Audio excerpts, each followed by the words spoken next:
Coucou les merveilles, c'est Chloé. Dans cette vidéo, je voulais vous montrer comment concrètement on peut utiliser l'oracle des couleurs arc-en-ciel.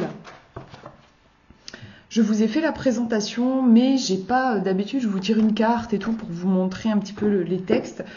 Et là, je l'ai pas fait parce que je me suis dit que ce serait intéressant d'avoir vraiment une vidéo en fait consacrée à ça, à l'utilisation de ce jeu. Donc je vous disais, c'est le jeu le plus lourd de toute ma collection. C'est un jeu qui pèse, il fait plus d'1 kilo.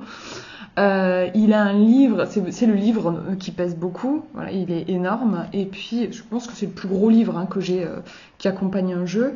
Et il y a, je sais plus combien de cartes, 108 cartes. Donc voilà, c'est un jeu qui est conséquent. Du coup, vous imaginez bien, on peut faire beaucoup de choses avec. Beaucoup. En fait, on peut tout faire avec ce jeu. Donc là, dans cette vidéo, l'idée, c'est de vous permettre d'expérimenter. Voilà, je vous ai fait une vidéo un peu plus théorique pour vous montrer l'esthétique du jeu, le contenu du livre. Et je voulais vous montrer aussi que c'est pas un jeu compliqué à utiliser. Contrairement à ce qu'on pourra avoir l'impression quand on regarde des présentations sur YouTube. Je trouve que c'est un jeu qui peut faire peur à prendre en main, voilà, rien que de voir de toute façon l'épaisseur du livre, voilà, ça peut faire peur. En réalité, il est vraiment simple, c'est ce que je vous expliquais dans la vidéo de présentation, et donc là, je vais vous montrer vraiment, comme ça vous pourrez vous faire un avis, quoi. Donc, on va commencer la vidéo avec un tirage. Je vais vous faire un simple tirage en synchronicité, c'est-à-dire vous allez choisir, vous savez les tirages que je vous fais d'habitude. Je vais tirer 3 cartes. En fait, je vais vous laisser vous concentrer sur une question que vous aimeriez poser au jeu. Elle peut être divinatoire ou de guidance. C'est un jeu qui répond aussi bien aux deux. Et je vais tirer donc, hop, voilà, 3 cartes. Et donc, voilà, je vais vous laisser choisir la carte qui vous attire le plus quand vous pensez à votre question. Et on va découvrir la carte et je vous lirai le texte dans le livret, comme ça vous verrez le type de texte qu'on a et vous verrez déjà si c'est parlant pour vous ou pas, si vous aimez. Voilà. Vous avez le premier tirage ici, le deuxième au milieu et le troisième là. Donc voilà, je vous laisse choisir votre carte et on va regarder ensemble. Alors, si vous avez choisi la première carte par rapport à votre question, on a le rouge écarlate.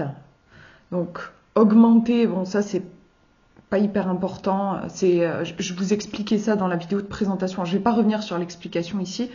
On va regarder dans le livret. Donc, rouge écarlate, la belle demeure. Le titre c'est la belle demeure. On voit en effet une belle villa, une belle maison. Maintenance, entretien. Donc là, ce sont les mots-clés, conservation, préservation, construction, abri, maison, solidité. Donc déjà, à première vue, c'est des cartes qui sont assez intuitives. On peut avoir une interprétation juste avec la carte. Bon, par exemple, là, pour moi, c'est franchement plutôt positif par rapport à votre question. On voit qu'il y a quelque chose de solide. C'est le premier mot qui vient. Il y a quelque chose de costaud, de solide, de sécurisant. Ouais, on est sur quelque chose de costaud. C'est le premier truc qui me vient. Donc on va regarder dans le livret. Donc vous voyez que les cartes elles sont numérotées. Là c'est la numéro 13. D'ailleurs voilà, si on fait un peu de numérologie, 1 plus 3 ça fait 4. On est bien sur un numéro de structure. Alors je vais essayer de vous montrer un petit peu. On retrouve les mots-clés ici, maintenance, entretien, conservation, préservation, construction, abri, maison, solidité. Vous avez la description de la carte.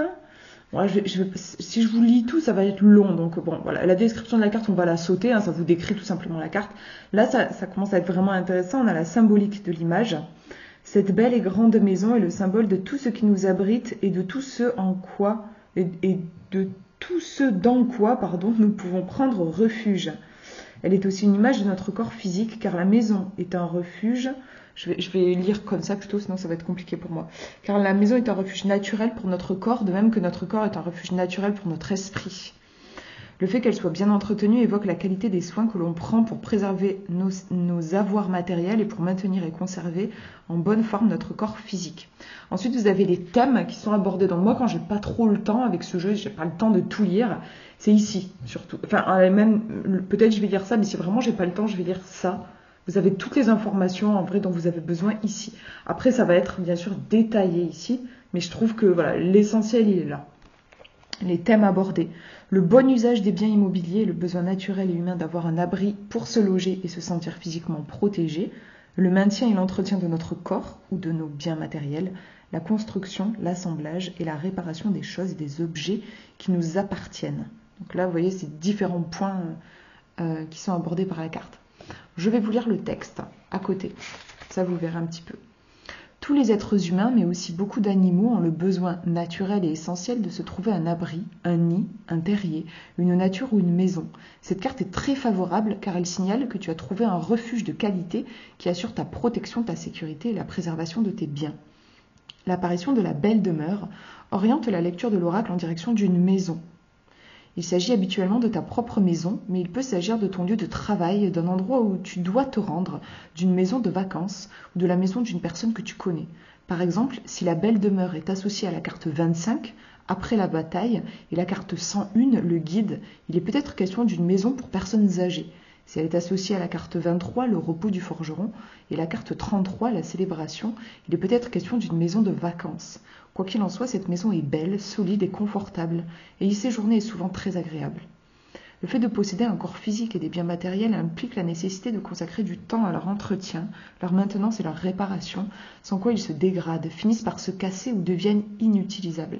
Quand la carte est bien entourée, elle signale que les soins que tu apportes à ton corps et à tes affaires sont favorables à leur maintien en forme et à leur préservation. Quand la carte est mal entourée, ou si tu rencontres des difficultés dans ce domaine, elle signale que les soins apportés ont été insuffisants, mais que la période est favorable pour que tu puisses y consacrer plus de temps et plus d'énergie. Il arrive que la belle demeure indique simplement qu'un processus concernant le sujet de ta question est en cours de construction ou d'assemblage. Tout se passe comme prévu et tu es maintenant à l'abri des besoins et des difficultés. C'est quelque chose qui résonne pas mal pour moi là. Enfin, j'ai le sentiment qu'il y a peut-être quelque chose pour vous qui regardez cette vidéo de cet ordre-là. Question. Ressens-tu la nécessité, oui, il y a une petite question à la fin. Ressens-tu la nécessité de te mettre à l'abri du besoin? Si tu réponds par l'affirmative, quelles sont les choses concrètes qui te permettent de réaliser cela? Quel sens ont pour toi les mots ultime refuge? Vous voyez que c'est très dense, moi j'adore. C'est très dense, c'est très très précis. Ici on a même des associations avec des cartes. Alors c'est pas le cas dans tous les textes, mais là en plus, vous voyez, il vous dit si vous avez tiré avec telle carte, voilà ce que ça peut vouloir dire. Vous voyez qu'il y a plein de points différents qui sont abordés. En fait, vous piochez dans ce qui vous parle par rapport à votre question. Moi, c'est vrai que je sais pas, en me connectant comme ça, j'avais l'impression que ce qu'il dit à la fin, un processus concernant le sujet de votre question est en cours de construction et d'assemblage, et c'est pour le mieux. Il y a vraiment quelque chose qui va aboutir dans le bon sens. Moi, j'ai ce feeling-là.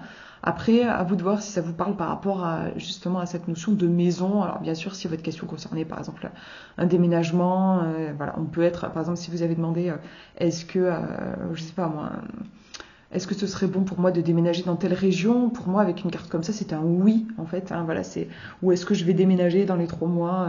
Voilà, oui. on va ici dans la direction d'une maison. On va dans la direction de. Après, c'est pas forcément la maison. On nous parle aussi du corps. En fait, on va en direction de la sécurité ici. Il y a une question de sécurité en lien avec votre question. Mais la sécurité, elle s'entretient aussi. Voilà. Donc ça peut être dans le côté un peu plus dark de la carte. Est-ce que vous prenez bien soin de vos affaires, voilà, soin de votre maison et soin de vous aussi? Il y a un besoin de sécurité en fait qui est au centre de votre question, et là c'est vous qui pourrez l'interpréter. Je réfléchis pour voir si je peux vous dire autre chose. Pour moi, il y a aussi une notion au niveau du temps. Il ne faut pas être impatient avec cette carte-là. Pour moi, on est en numérologie, on est sur le 4, il y a quelque chose qui a besoin de temps. Il ne faut pas être trop pressé.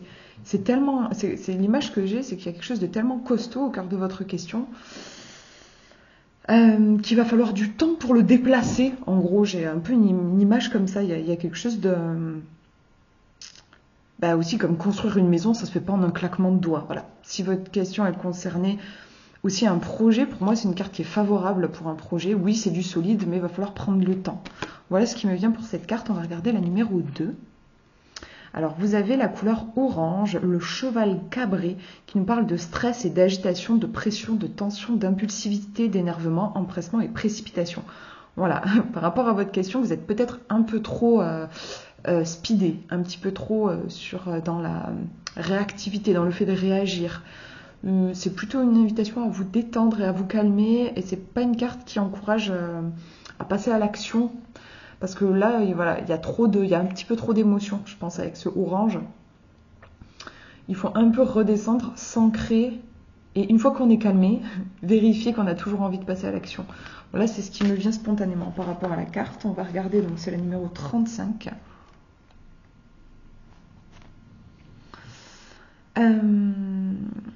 Alors, je vais vous lire les thèmes abordés et tout ce passage-là. Je vous lis pas parce que bon, je trouve que ça fait un peu long et puis c'est pas les informations les plus capitales pour moi, hein, je trouve. Mais vous avez aussi les mots-clés, vous allez avoir une description de l'image et la symbolique de l'image aussi. Je vais vous lire les thèmes abordés par cette carte. L'énervement et l'hypersensibilité que l'on peut ressentir quand notre énergie vitale est mise trop longtemps sous pression. Les événements désagréables qui arrivent et qui sont capables de provoquer le stress, la nervosité et l'agitation. Les chocs et les accidents qui risquent de survenir quand on agit dans la précipitation et dans l'empressement. Oui, il y a quelque chose de cet ordre-là pour moi. J'ai l'impression avec cette carte.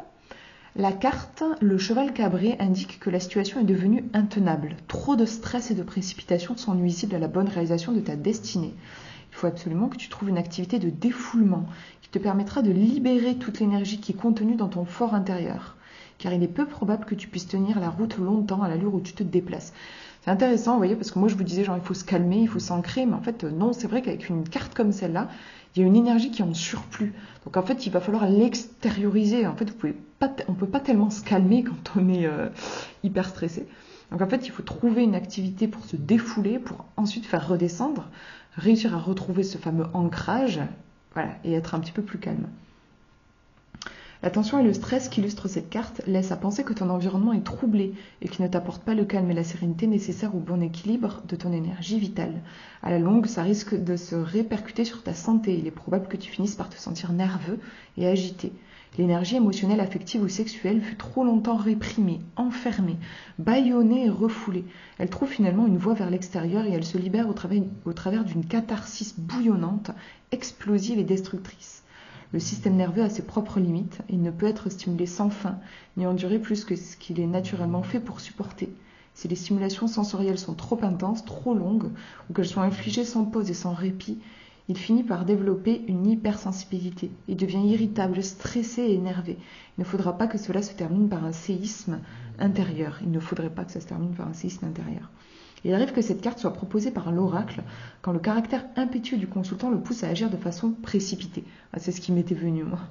Dans la situation présente et pour éviter tout risque d'accident, il conviendrait de prendre conscience sereinement de la situation et de réfléchir plusieurs fois avant d'agir ou de prendre une décision. Suggestion. Donc si vous avez suivi la carte précédente, il y avait une question qui était posée. Là, c'est une suggestion. Ça dépend des cartes. Il faut absolument que tu trouves une façon saine de soulager la tension et le stress qui sont accumulés en toi. Quels sont les moyens à ta disposition qui te permettraient de t'accorder des moments de calme et de relaxation? Peux-tu trouver un environnement serein dans lequel évoluer vers la paix et la tranquillité? L'oracle te suggère de pratiquer la méditation Kundalini d'Osho. Tu peux trouver les CD sur Internet et dans les librairies ésotériques ou de développement personnel. Des fois, vous voyez, il y a des suggestions pour aller plus loin. Je trouve que voilà, c'est hyper intéressant, hyper riche. Donc voilà, par rapport à votre question, évitez d'agir sous le coup de la précipitation. Si vous avez posé une question, je sais pas, sur justement un passage à l'action éventuel, est-ce que ce serait bon de me lancer dans une relation avec telle personne? Est-ce que ce serait bon de me lancer dans tel projet? Là, tout de suite, non. Il vaut mieux d'abord retrouver un petit peu votre clarté d'esprit. Et pour ça, il y a effectivement une énergie peut-être un surplus d'énergie qu'il faudrait évacuer. Voilà, ça peut être par le sport. Alors ça, c'est le premier truc qui me vient. C'est vrai que voilà, le corps va permettre d'éliminer cette énergie en surplus. Ça peut être l'expression artistique, l'expression verbale. Voilà, je sais pas, ça peut être plein de choses différentes. En tout cas, il y a un surplus. Vous voyez que la carte, elle est en excès. Il y a un surplus de trop, c'est trop, quoi. Il va falloir se calmer un petit peu, en fait, avant d'agir. Après, qu'est-ce que je peux vous dire d'autre? J'essaie de voir si je peux vous donner une autre piste. Après, oui, voilà, typiquement, c'est aussi une carte qui peut sortir quand on est si on est en colère contre quelqu'un, par exemple, enfin au niveau relationnel, vous voyez, genre on a une impulsion, on a envie de dire ces 4 vérités à quelqu'un ou ce genre de truc. Quand on a cette carte qui sort, on vous dit non, calme-toi, quoi. Et le cheval qui se cabre, c'est vrai que des fois, moi, je peux avoir ce sentiment, je sais pas, dans une conversation, quoi, quelqu'un qui me dit un truc et ça me rend folle, quoi. Enfin, ça me fait péter un câble. Et là, c'est vraiment le cheval qui se cabre, et voilà. Donc, faut se calmer un petit peu. Et j'ai aussi envie de dire, je vous parlais de sport et tout, ça peut être aussi le contact avec la nature, ça fait vachement de bien. Aller marcher dans la nature, moi j'adore ça, et c'est aussi une façon de remettre les énergies dans la terre et de se purifier. Enfin voilà, il y a un échange d'énergie, j'ai l'impression qu'il se fait comme si le surplus d'énergie, il était capté par la terre. Enfin je sais pas, moi j'ai vachement ce sentiment, et en même temps je me nourris de l'environnement. Enfin je sais pas trop, c'est un peu difficile à décrire, mais je trouve que le contact avec la nature peut beaucoup aider. De toute façon on le sait, hein, quand on est stressé, contact avec la nature, les animaux, ça fait du bien. Voilà pour cette carte. Et on va regarder si vous avez choisi la 3. Eh bien, on a le bleu ciel. Recevoir le message, entendre, écouter, auditionner, ouïr, comprendre, être silencieux, se laisser imprégner par le son. Ouais, il faut être à l'écoute. Recevoir le message. Alors, avec cette carte, on dirait que peut-être vous avez déjà la réponse à votre question, mais que vous n'avez peut-être pas pris le temps de l'écouter. Ça peut être peut-être que le message il est genre dans votre boîte mail, enfin voilà, c'est peut-être un message que vous avez reçu que vous n'avez pas encore lu, un message physique, ça peut être ça. Ça peut être aussi écouter votre petite voix, quelque chose en vous qui essayez de voir en fait si quand vous avez posé votre question là, il n'y avait pas un truc en vous qui était en train de dire moi je pense que c'est ça la réponse, mais je veux vérifier avec le jeu de cartes. Voilà, bah, si effectivement vous aviez déjà une idée, ça vous dit qu'en fait vous avez déjà le message. Vous pouvez vous écouter. Qu'est-ce que ça peut vouloir dire d'autre comme ça? J'essaie de voir intuitivement. Se mettre à l'écoute, pour se mettre à l'écoute aussi, il faut avoir un petit peu d'espace mental. Si on est surchargé, si on est stressé, si on est dans le trop-plein, on ne va pas pouvoir écouter. Donc le bleu, il apaise aussi. Donc peut-être un besoin de vous détendre pour ensuite pouvoir faire de l'espace, pour pouvoir clarifier les choses et entendre ce que la vie a à vous dire, ce que l'autre a à vous dire, ce que votre âme a à vous dire. Enfin voilà, ça dépendra là de votre contexte. Donc on va regarder, c'est la numéro 78. Alors, les thèmes abordés, l'écoute attentive que l'on peut offrir en cadeau à ceux qui nous parlent, les messages que l'on reçoit et auxquels il convient d'être attentif, la façon dont, par le respect du silence, on se laisse imprégner de la qualité des sons qui nous entourent. Le moment est idéal pour que tu puisses prêter une oreille attentive à tes propres besoins et aux besoins des autres. Commence tout d'abord par toi-même. Comment te sens-tu?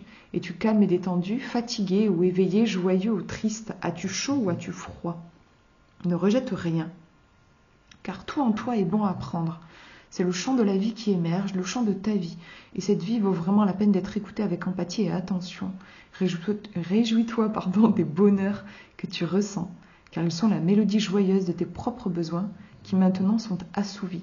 Réjouis-toi tout autant des peines que tu perçois, car leurs langoureuses complaintes sont comme autant d'appels auxquels tu peux répondre. Vaillant, va sans crainte à leur rencontre et découvre derrière ces tristes lamentations les trésors qui se cachent. Elles attendent simplement la venue d'une oreille attentive à leurs besoins restés jusqu'ici inassouvis. Alors cela fait, tu peux écouter les autres et entendre ce qu'ils ont à dire. Le principe est le même, offre-leur pendant qu'ils parlent la présence de ton silence, puis réjouis-toi de leur bonheur et de leur joie, et découvre derrière leurs mots les besoins inassouvis qui se cachent et qui aspirent à être entendus. Si tu es attentif et silencieux, tu peux percevoir qu'il y a dans le son que fait la brise, dans le bruissement des feuilles, dans le chant des oiseaux et dans le murmure des ondes, des torrents et des ruisseaux, un message qui s'adresse directement à ton cœur. Il l'encourage pour que sans crainte, telle une fleur au soleil, il s'ouvre à la vie.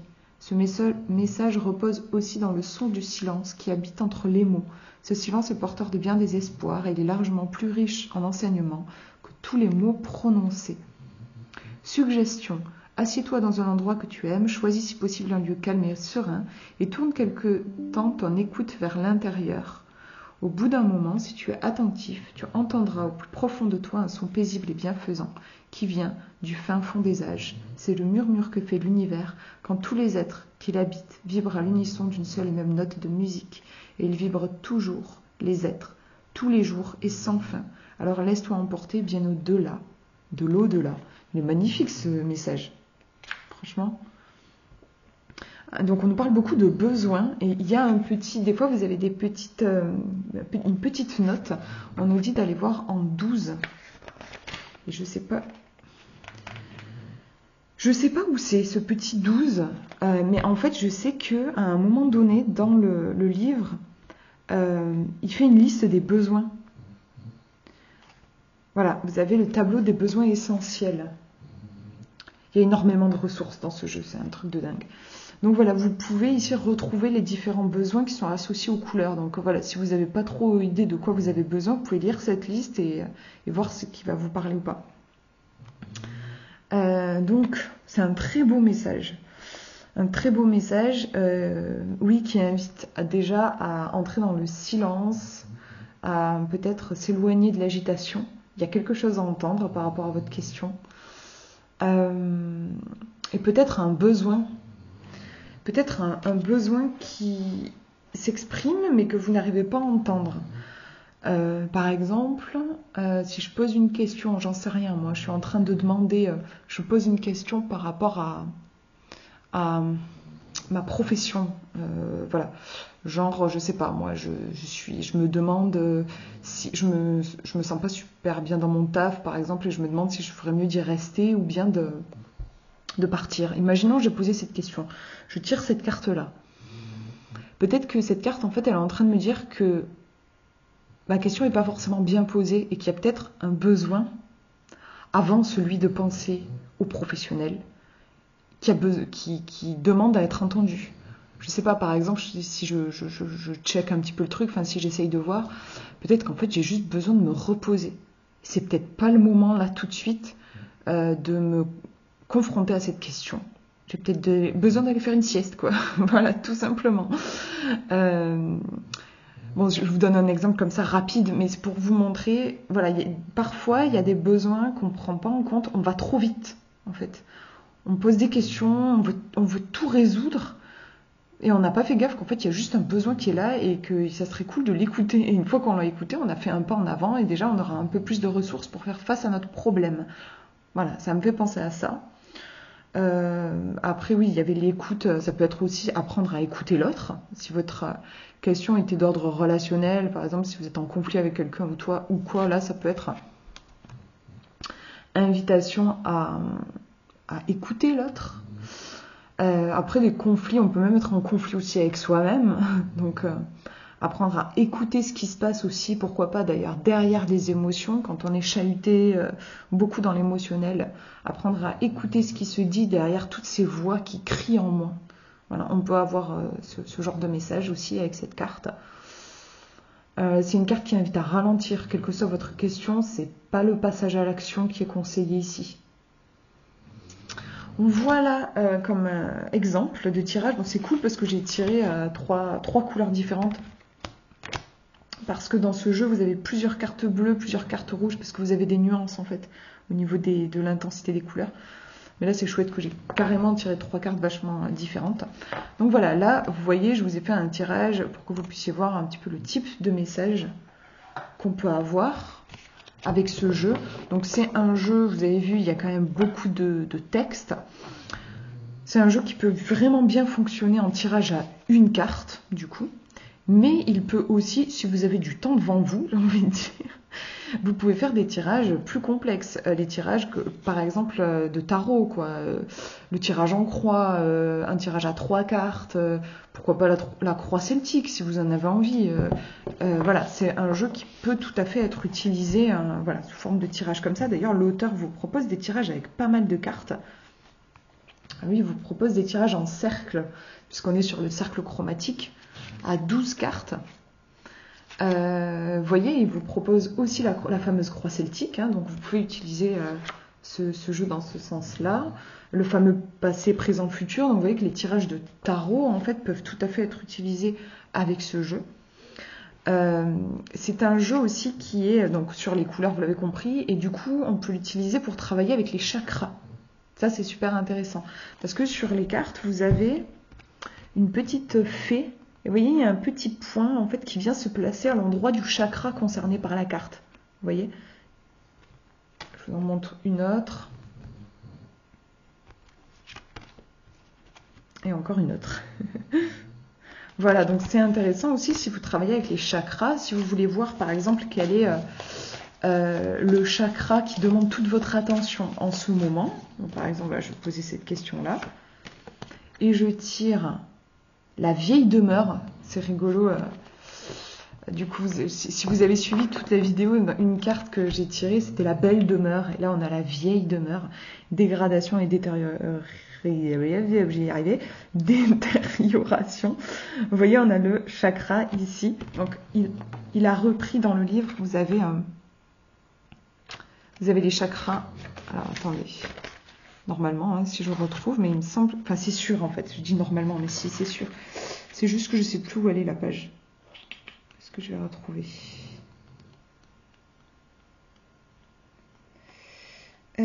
tirage, voilà. Ouais. Donc là, je suis sur le rouge. Le rouge écarlate, voilà. Rouge écarlate.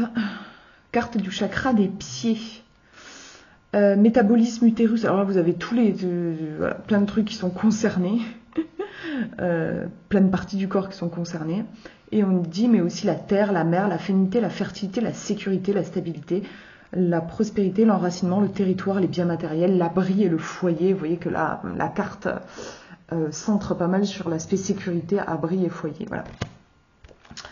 Donc vous pouvez du coup, voilà, voir par exemple s'il y a un chakra qui a besoin d'être renforcé, et ensuite, moi je travaille pas avec les chakras, mais je sais qu'on peut les rééquilibrer avec des chants, avec la lithothérapie, enfin voilà, il y a plein de possibilités. Et donc si vous travaillez avec les chakras, en fait ce jeu de cartes peut vous aider à voir quel est le chakra qui demande votre attention, qui demande à être rééquilibré.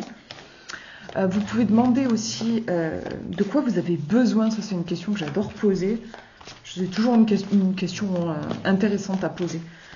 Donc là, par exemple, si je demande de quoi est-ce que j'ai besoin en ce moment et que je tire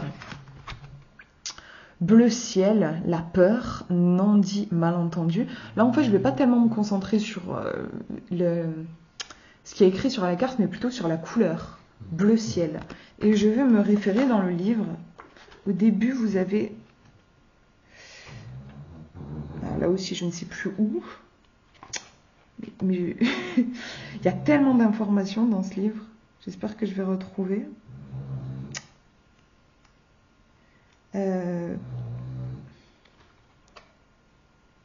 Après, sinon, je peux vous le faire en intuitif. Mais oui, si, c'est bon, j'ai retrouvé.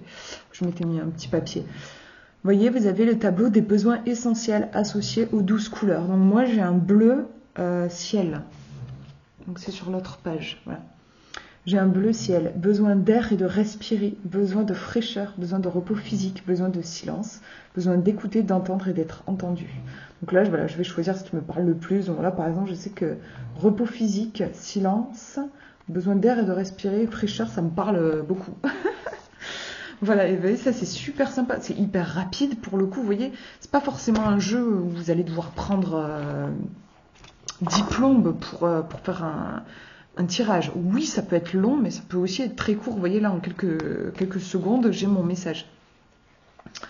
Je regarde sur le côté parce que je m'étais pris quelques notes pour ne rien oublier. Vous pouvez aussi faire un tirage pour le mois, donc un tirage divinatoire, où ça va être super sympa. Vous pouvez... alors, je ne sais pas si c'est proposé dans le livre, un tirage pour le mois. Il y a le tirage pour les chakras, le tirage de la roue des 12 couleurs. Non, il n'y a peut-être pas... Moi, en tout cas, je trouve que c'est vraiment un jeu qui peut être intéressant pour faire un tirage pour le mois, enfin, en fait, pour l'année même, en vrai, enfin, en divinatoire. Vous faites un tirage pour l'année et vous tirez une carte couleur pour chaque mois. Par exemple, de quelle couleur sera mon mois de janvier, par exemple. Ok, j'aurai un pourpre violet. Et après, vous notez... les mots-clés, donc croyance, certitude, nanana, voilà, bref. Et vous tirez à chaque fois une couleur pour chaque mois. Si vous faites un tirage pour... donc ça va être pour l'année. Si vous faites un tirage pour voir les énergies du mois, vous pouvez tirer une carte pour chaque semaine. Si vous voulez faire un tirage divinatoire pour la semaine, vous pouvez tirer une carte pour chaque jour de la semaine. Et c'est super sympa en fait parce que vous allez avoir comme un nuancier. C'est génial, je trouve. Alors, en vous le disant, je me dis, mon Dieu, mais il faut que je le fasse. Vous allez avoir comme un nuancier, donc mettons par exemple, si vous regardez pour l'année, peut-être que vous allez avoir 3 mois rouges, puis 3 mois roses, puis un mois bleu, un mois vert, puis vous repartez sur du rouge, et puis vous pourrez voir par exemple si vous avez une dominante de rouge sur l'année. Enfin, c'est hyper intéressant, c'est hyper riche. En plus, du coup, vous pouvez travailler en parallèle avec les chakras aussi, voir quels chakras vont être sollicités en fonction des mois. Enfin, genre, c'est hyper intéressant. Donc voilà, quelques exemples de pratiques qu'on peut avoir avec ce jeu. Je l'adore. Il est vraiment, je le conseillerais à tout le monde, autant pour des débutants que pour des personnes confirmées. C'est un jeu que j'aurais aimé avoir quand j'ai commencé aussi en fait à tirer les cartes, parce que le livret le livre, on va parler de livre, vous prend vraiment par la main, quoi. Vous donne toutes les nuances d'interprétation d'une carte. C'est hyper fourni. Pour moi, c'est impossible avec un jeu comme ça de faire un tirage et de ressortir avec aucune information, quoi. Vous ressortez forcément avec des informations à creuser, vous serez pas le même en fait, avant et après le tirage, quoi. En plus, on est sur les couleurs, et les couleurs, on sait que c'est des vibrations, donc ça vient aussi agir sur un plan énergétique. Quand on regarde du rouge, enfin, on sait que par exemple, il vaut mieux éviter de peindre sa chambre en rouge, parce que c'est une couleur qui énerve quand même, voilà. Donc, j'ai même l'impression, moi, qu'elles font un soin, ces cartes, quoi. Quand on les regarde, il y a vraiment quelque chose qui se passe. Voilà, d'ailleurs, vous pouvez aussi vous amuser, genre, voir de quelle couleur j'ai besoin en ce moment. Et par exemple, vous tirez du rouge, ça serait bien de vous habiller en rouge, ou de mettre une petite touche de rouge, du vernis, une fleur dans les cheveux. Voilà, ça aussi, ça peut être intéressant. Mais il y a 36 000 choses à faire en vrai avec ce jeu, il y a pas de limite. En fait, il a un contenu qui est hyper riche, et avec ça, vous avez une infinie possibilité, quoi. Voilà, j'espère que ça vous aura inspiré et peut-être donné envie de vous le prendre, ce jeu merveilleux. Je vous fais de gros bisous, prenez bien soin de vous.